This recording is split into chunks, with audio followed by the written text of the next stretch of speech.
I have in the studio Bright Wisdom Demoji. Okay. I'm Kojo Demoji.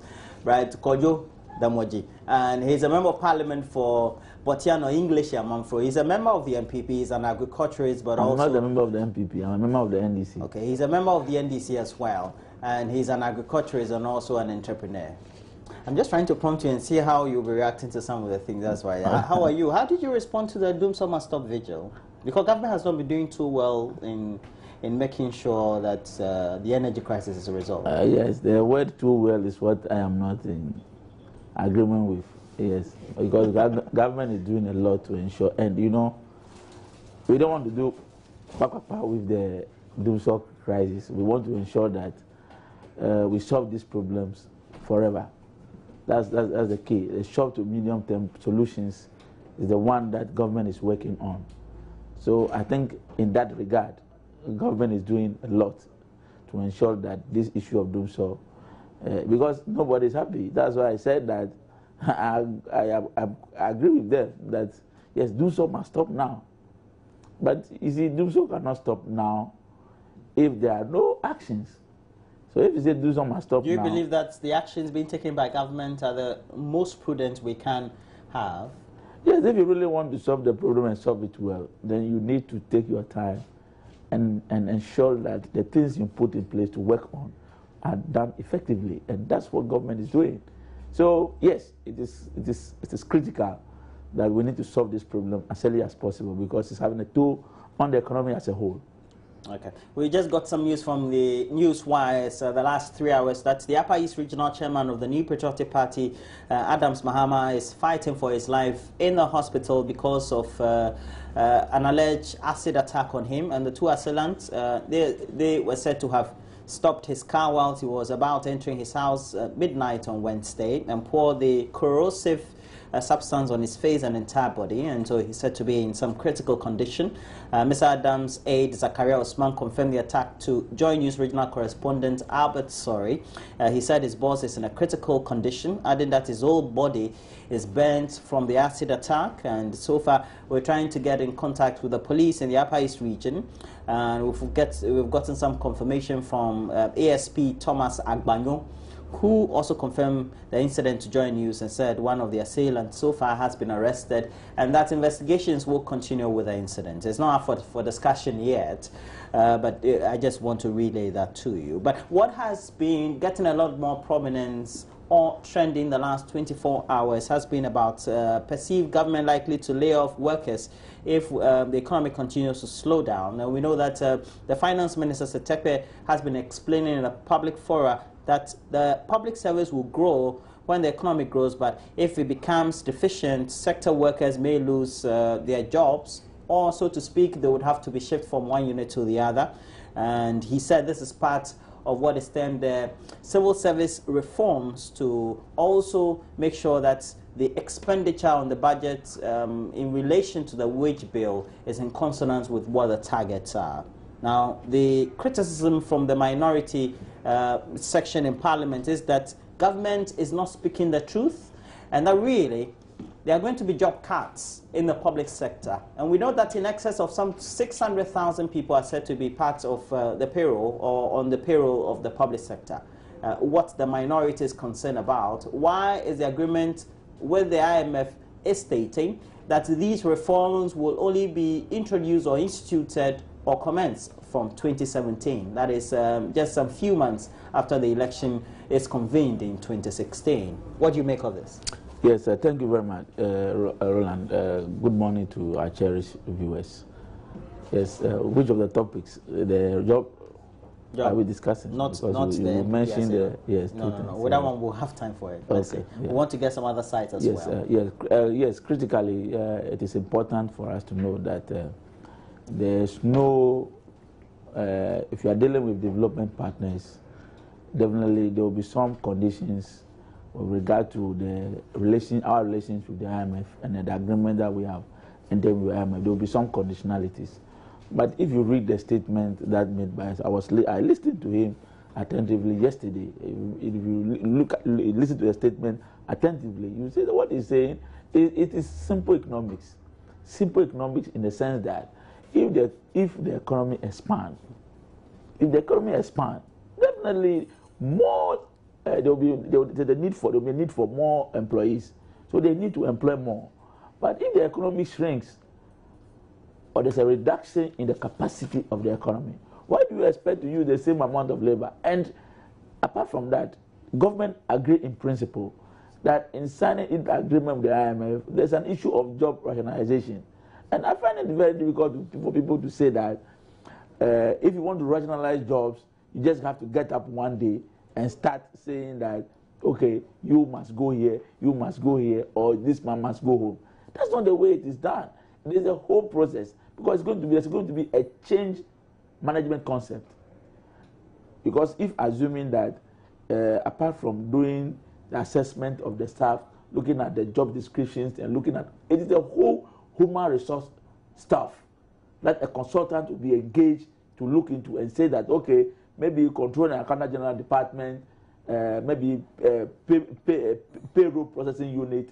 This is the amount of people that we need to ensure that they are the one who can work there effectively. So if the number is supposed to reduce, then there must be complete assessment of the staff and ensure that, okay, we only need 5 people instead of the current 7 or 8 who are here now. Okay, if there are 10 people or 7 people there, what are we going to do with the rest of the 3? Out of the 8 people who are there, who is supposed to move? To where are they supposed to move? If after all, because for all you know, the 3 accountants that are SS in Control and Account General Department are needed in some local assembly, who may be a DBS or maybe just SS accounting student is the head of the department at one of these assemblies. So the person may be reshuffled or resent to maybe a district assembly. It will come to a point where it will be clear that, okay, there's some SS staffs who need to be retrenched. If that is the case, those who even not be retrenched in that level, they may even be going through some level of training to ensure that if you are leaving, what are the packages that are supposed to go with you? These are, sometimes it may even require that some people may even be employed, or some may even be sent to be trained to send to another, because if you are SS students, you can be trained to become what do you call it, customer service agent at maybe control, what do you call it, registered. Mr. Deboji, for all the things that you've said, yes. the minority section in Parliament, and especially Dr. Mark Asibe Yeboah, yes, has been very emphatic, yes, that government is not communicating the intent of the whole agreement or policy to the people of this country. Let me ask you, does IMF redefine rationalization? What do you understand? Why are we struggling? What do you understand by rationalization? Yes, to ensure that the right people are put at the right places for the right job. And if there are SS, they will be retrained to occupy serious positions unless it has come out clear from the report of the consultant that no, these people, there's nothing we can do about them. We have to retrain them. It happens in every organization when you are doing restructuring. Sometimes it may even depends. If you are ready to learn, they'll send you to a different department and they'll take you to go to training and you become a member of that department. So it happens across the length and breadth of every well-organized organization when there's a process of change management. So as for me, I am surprised that people are now redefining their own meaning of rationalization. That rationalization means retrenchment. Where did they get this one from? I don't know. This is basic way in human resource management. Job rationalization does not mean retrenchment. There's no way in management anybody can go and define that they say you are rationalizing job means that people will be retrenched. The bottom line is the result. And it is not all the cases that job rationalization means retrenchment. No. It is not all the cases. Even though in most cases, there may be some people who are not ready to learn. Because, you know, ideally, when do you rationalize? Because you want to cut down costs? Your cost of operation is high? Not only in that instance. If you want to ensure efficiency. Yes. But ultimately with the objective of profitability. Yes, sure, of course. But I'm saying that it is not only rationalization is not only a cost-cutting measure. It's not only a cost-cutting measure. It can be as a result. In some organizations, some people sit in one department for 10, especially state-owned enterprises or civil service. Some people sit in the one department or one seat for 20, 30 years. They no transfer. So they decide to do whatever they want at any particular point in time. So if there's no massive job rationalization, what they do is that they transfer them. They are known to everybody in the civil service. Anytime they transfer them, you know this I know you syndrome. Then they'll go and see somebody, and the news will just come that, oh, this man is moving. Oh, about 2 or 3 weeks, the man is still there. It happens. So if there's nothing, no rushing, massive program like the one we are talking about, the man will still be sitting down there.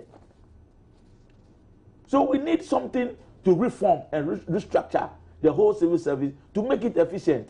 So if somebody is saying this and you, because you want to gain political point, and you jump into the fray by trying to define job rationalization to mean retrenchment, it is your own problem. Because the subject of the ECG also came up, and we know that, well, we have an agreement with the MCC, which has been approved, and so there's supposed to be a compact that will be coming in, and following that, close to $500 million US. At the end of the year, we're told that at least that very allocation will come into the country, but it's also based on how efficiently we rationalize the ECG in terms of restructuring it and make sure the management component is also very much efficient. Yes. So what is wrong with that? Okay. If you want to ensure that... Are you saying people aren't going to lose jobs? I am saying that the only way you can say that people are going to lose jobs is after you have done your analysis, after you have done all the processes, then you can say that people are going to lose jobs. Because I know that there was a time that you can do rationalization and there will not be retrenchment. Is it possible? It's possible. Because in any case, if you have an engineer who is working on the project, you understand me, and you want to even replace him, and you know you're a very efficient engineer, what you need to do is to train him in a new area. Okay. It happens. Your point up.